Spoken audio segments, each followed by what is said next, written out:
Hello friends, welcome to Sakar Academy. My name is Sanjay and I am the faculty of DILR.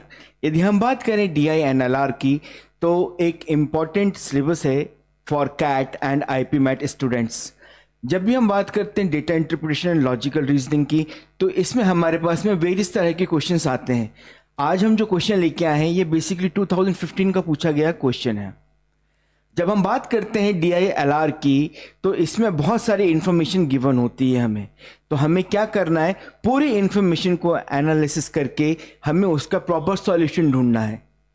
तो जब भी हम इस तरह के क्वेश्चन सॉल्व कर रहे होते हैं तो हमारे साथ में सबसे बड़ी प्रॉब्लम आती है रीडिंग की प्लस अंडरस्टैंडिंग की. सो हमें क्या करना है, जब भी हमारे पास में कोई इस तरह के क्वेश्चंस आए तो हमें सबसे पहले डेटा को एनालिसिस करना है और जितनी भी इंफॉर्मेशन हमें मिलती जा रही है उसे हम अपने सामने लिखते चलें. क्यों? क्योंकि इसमें होता क्या है कि इन्फॉर्मेशन काफ़ी मिसमैच होती है. कोई इन्फॉर्मेशन स्टार्टिंग में गिवन होगी तो कोई इन्फॉर्मेशन जो उससे कनेक्टिंग इन्फॉर्मेशन होगी वो एंड में गिवन होगी. सो हमें करना क्या है, जो भी हम चीज़ें पढ़ते जाएं और उसे हम अपने साथ में लिखते जाएं. तो बेनिफिट ये मिलता है कि at the time of conclusion हम उसे इजीली कंक्लूड कर पाते हैं. चलिए हम DI देखते हैं. ये जो DI है ये 2015 के क्वेश्चन पेपर में पूछी गई थी कैट के. अब ये जो क्वेश्चन है बेसिकली ये नंबर बेस्ड LRDI का है. जब भी हम बात कर रहे होते हैं इस तरह के क्वेश्चन को, देख रहे हैं कि आप पैराग्राफ के फॉर्म में हमारे पास में इंफॉर्मेशन गिवन है और बहुत सारी इंफॉर्मेशन हमारे पास में अवेलेबल है. तो हमें क्या करना है, हमें सबसे पहले डेटा को एनालिसिस करना है. सॉल्व करने का जो तरीका है वो ये है कि जो भी इंफॉर्मेशन हमें मिलती जाएगी उसे हम लिखते जाएंगे. चलिए let's start. A fortune teller has a unique way of predicting his customers' fate. He has kept 3 parrots in 3 different cages. अब जो इंफॉर्मेशन हमारे पास में गिवन है ये एक फॉर्च्यून टेलर की है. फॉर्च्यून टेलर्स कौन होते हैं? जो भविष्य बताते हैं. तो यहां पर जो बात हो रही है वो बेसिकली बात हो रही है he has kept 3 parrots in 3 different cages. That means हमें क्या बनाने हैं, केज बनाने हैं. 1, 2 and 3. Each cage also has 3 cards within a single digit non-zero number inscribed on every card. जैसी इंफॉर्मेशन हमारे पास में आती है तो हमें पता चलता है कि हर एक केज के सामने 3 कार्ड्स रखे हुए हैं. That means 1 2 3 1 2 3 1 2 3. That means total cards कितने हैं? 9. एंड साथ में इंफॉर्मेशन गिवन है with a single digit non-zero number inscribed on every card. Non-zero number, that means from 1 to 9. 1 2 3 4 5 6 7 8 and 9. जो कार्ड्स पर नंबर इंस्क्राइब्ड है वो है 1 2 3 4 5 6 7 8 एंड 9. हमें नहीं पता कौन से केज में कौन से नंबर का कार्ड है. सो हमें क्या करना है, इंफॉर्मेशन के अकॉर्डिंग हमें इंफॉर्मेशन फेच करते जाना है और जो इंफॉर्मेशन हमें मिलती जाए उससे हमें लिखते जाना है. चलिए आगे बढ़ते हैं. आगे जो information given that is no 2 cards have the same number and no cases contains 2 cards with digit summing up to 10. Very good. यहां पर हमें जो इंफॉर्मेशन मिल रही है कि कोई भी कार्ड जो है वो सेम नहीं है. मतलब कोई भी 2 नंबर के कार्ड्स अवेलेबल नहीं. जैसे 1 2 कार्ड्स नहीं होंगे, 2 कार्ड्स नहीं होंगे, 3 कार्ड्स नहीं होंगे एंड सो ऑन. साथ में एक इंफॉर्मेशन ऐसी भी गिवन है कि केजेस में जो कार्ड्स रखे हुए हैं उनमें से किसी भी 2 कार्ड का जो सम है वो 10 नहीं है. दैट मीन्स 1 and 9 एक केज में नहीं आएगा, 2 and 8 एक केज में नहीं आएगा, 3 and 7 एक केज में नहीं आएगा, 4 and 6 एक केज में नहीं आएगा. क्यों? क्योंकि जैसे हम इन सब का टोटल करेंगे तो इन सब का टोटल कितना आएगा? 10. ठीक है, वेरी गुड, यहां तक की जो इन्फॉर्मेशन गिवन थी वो हमने निकाल ली है। आगे हम चलते हैं। Further the total of the numbers on the 3 cards on the first cage is greater than the second by 2 and the third cage by 4। ये जो इन्फॉर्मेशन है, ये इन्फॉर्मेशन हमें बता रही है further the total the number of the 3 cards in the first cage is greater than second by the 2 and third by the 4 number. चलिए suppose करते हैं ये हमारा कौन सा, हमने जो इन्फॉर्मेशन हमारे पास में गिवन है कि जो टोटल है कार्ड का हमने वो n मान लिया, तो जो सेकंड है वो कितना हो जाएगा n+2 and third one is n+4। यहां तक समझ में आया? दैट मीन्स ये जो लाइन है ये कह रही है further total of the numbers on the 3 cards on the first cage is greater than the second by 2 and third by the 4। ठीक है, दैट मीन्स जो भी सम अप आएगा फर्स्ट केज का वो सेकेंड में कितना ज्यादा है, 2 ज्यादा है, एंड थर्ड वन में कितना ज्यादा है, 4। ओके, अब हम देखते हैं कि इससे हम कुछ इंफॉर्मेशन निकाल सकते हैं क्या, इनका हम टोटल निकाल सकते हैं। तो देखते हैं हमारे पास में जो इक्वेशन बनेगी वो कुछ इस तरह से बनेगी, n+n+2 plus n+4 is equal to 45। अब आप लोग सोच रहे होंगे कि 45 कैसे आया। When we add 1 to 9, 1 + 2, 2 + 3, 3 + 4, 4 + 5, 5 + 6, 6 + 7, 7 + 8 and 8 + 9। जब इन सबको टोटल करेंगे तो टोटल कितना आएगा 45। चलिए आगे देखते हैं। 3n + 6 is equal to 45। 3n is equal to 45 minus 6, 3n is equal to 39, n is equal to 39/3 which is 13। So यहां से हमारे पास में n की वैल्यू कितनी आ गई 13, n+2 कितना हो गया हमारा 15 एंड n+4 हमारा कितना हो गया 17। मतलब इस कार्ड का जो सम आएगा वो 15 आएगा एंड इस केज का जो सम आएगा वो 17 आएगा। चलिए यहां तक समझ में आ गया। आगे हम बढ़ते हैं।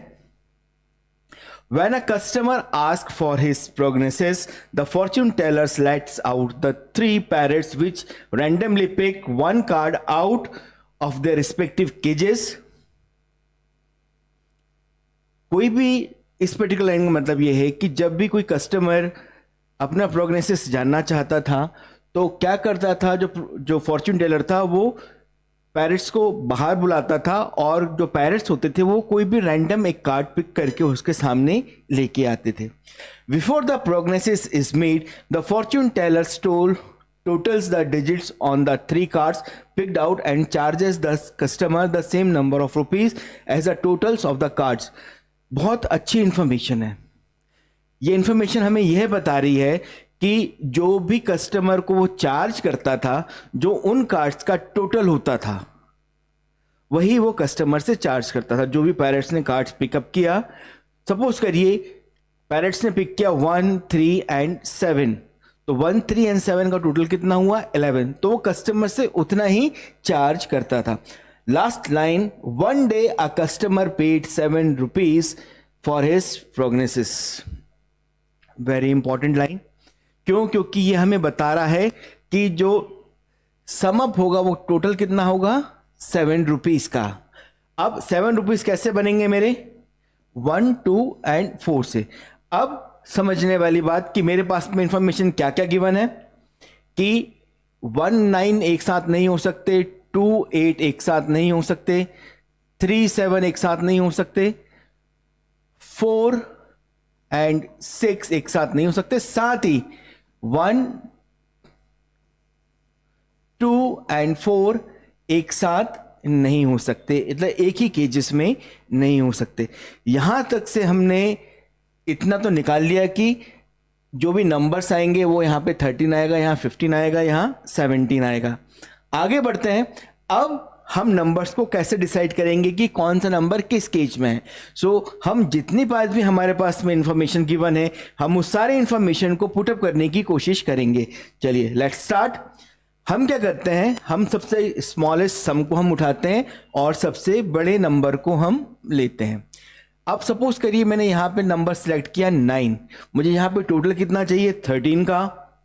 अब 13 में 9 में कितना जोड़ना पड़ेगा मुझे, 4 कैसे बनेगा, 1 और 3 से, राइट, तभी तो 13 बनेगा। लेकिन 1 और 9 दोनों मेरे एक साथ नहीं आ सकते, दैट मीन्स यहां 9 तो नहीं आएगा, क्योंकि और कोई दूसरा टर्म है ही नहीं जो 9 के साथ में ले सकूं। 4 अकेला और 0 है ही नहीं मेरे पास में, सो 9 यहां पर नहीं आएगा। 9 हम यहां लेकर देखते हैं। अब मुझे टोटल कितना चाहिए, 6। अब मैं 6 कैसे बना सकता हूं, 1 और 5 से, 2 और 4 से। अब देखने वाली बात यह है कि 9 और 1 एक साथ नहीं आ सकते, 2 और 4 भी एक साथ नहीं आ सकते। सो 9 यहां पर भी पॉसिबल सा लगता नहीं है मुझे कि वो यहां पर आ पाएगा। चलिए 9 हम यहां पर लेके देखते हैं। मुझे यहां पर टोटल चाहिए कितना, 8 चाहिए मुझे। तो 8 कैन बी ऑफ 3 और 5 और 2 और 6। तो यहां पर जो 9 के साथ मेरे साथ में पॉसिबिलिटी बन रही है, दैट इज 3 या 2 हो सकता है, 3 या 5 हो सकता है, या 2 और 6 हो सकता है। चलिए इसको हम यहीं पर होल्ड करते हैं, क्योंकि अभी हमने कंक्लूड नहीं किया है, बट हमें इतना पता चल गया है कि 9 हमारा यहां पर आएगा। आगे की इंफॉर्मेशन में देखते हैं हम। यहां पर हम 8 लेके देखते हैं, हमें कितना चाहिए, 8 में हमें 15 बनाना है, मतलब 13 बनाना है। तो हम कितना लेंगे, यहां पर हमें कितना और चाहिए, 5 और चाहिए, दैट मीन्स 2 और 3 होगा। एक नंबर ये हो सकता है, या 1 और 4 हो सकता है। अब लेकिन 8 के साथ में 2 नहीं आ सकता और 1 के साथ में 4 नहीं आ सकता, दैट मीन्स 8 भी यहां पर नहीं आएगा। 8 हम यहां लेकर देखते हैं, मुझे कितना बनाना है, यहां मुझे चाहिए 7।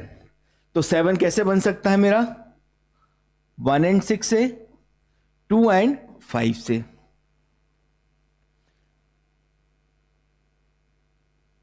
ठीक है, लेकिन 8 के साथ में 2 नहीं आएगा। और कैसे बना सकता हूं मैं, 7, 3 और 4 से। ठीक है, तो यहां तक समझ में आया। Will move to last condition, that means 9 और 8 मेरे फिक्स हो गए। अब लेके देखते हैं हम 7 के साथ में मुझे क्या चाहिए, यहां पे मुझे बनाना है 7 में मुझे 6 एडअप करना है, तब जाके मेरे पास में ये क्या बनेगा, 13। तो 7 के साथ में जैसे ही मैं 1 लेता हूं,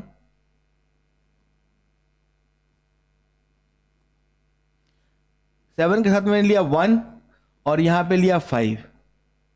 2 और 4 मेरे यहां आ नहीं सकते, क्योंकि 2 और 4 दोनों मेरे एक साथ में नहीं होंगे। अब जैसे ही 1 और 5 यहां पर आया, तो यहां से मेरा 1 और 6 हट गया। यहां पर मेरा क्या फिक्स हुआ, 3 और 4। यहां से ये हटा, यहां पर मेरा क्या फिक्स हुआ, 2 और 6। अब इसको हम फेयर कर लेते हैं। इस वाले बॉक्स में आएंगे 7, 1 और 5। इस वाले केज में आएंगे 8, 3 और 4। इस वाले केज में आएंगे मेरे 9, 2 और 6। इस तरह से हम इस तरह के LIDI के क्वेश्चन को हम सॉल्व कर सकते हैं। चलिए अब हम चलते हैं इसके क्वेश्चंस पे, फर्दर क्वेश्चंस पे, कि फर्दर हमारे पास क्वेश्चन किस तरह के आते हैं। Okay, what is the lowest payment possible. Lowest payment की यदि हम बात करें तो हमें क्या करना है, जो स्मॉलेस्ट नंबर है वो हमें ऐड कर देना है। 3 plus 2, 5 plus 1, 6. 6 is the answer. Next question पे चलते हैं. What is the maximum some of money that someone में पे. हमें हाईएस्ट अमाउंट की बात करना है, तो हम कितना करेंगे, हम इसको ऐड कर देंगे. 9 plus 8, 17. 17 plus 7, 24. The highest amount that can be paid is 24. Which of the following combinations of three cards chosen for prognosis is impossible? मतलब हमारे पास में नंबर ऑफ क्वेश्चंस दिए गए हैं, नंबर ऑफ ऑप्शंस दिए गए हैं कि 1, 2 and 3 it is possible, 5, 8, 9 it can be possible, 7, 2, 3 let's check, let's have a look, 5, 7, 6. Okay, 7 and 5 comes in one cage. That means where 7 and 5 are in the same cages, so prognosis cannot be possible. So 7, 5, 6, it is not possible to prognosis. Last question. Card on which the digit 3 is written is in which cage? It is in the cage number 2.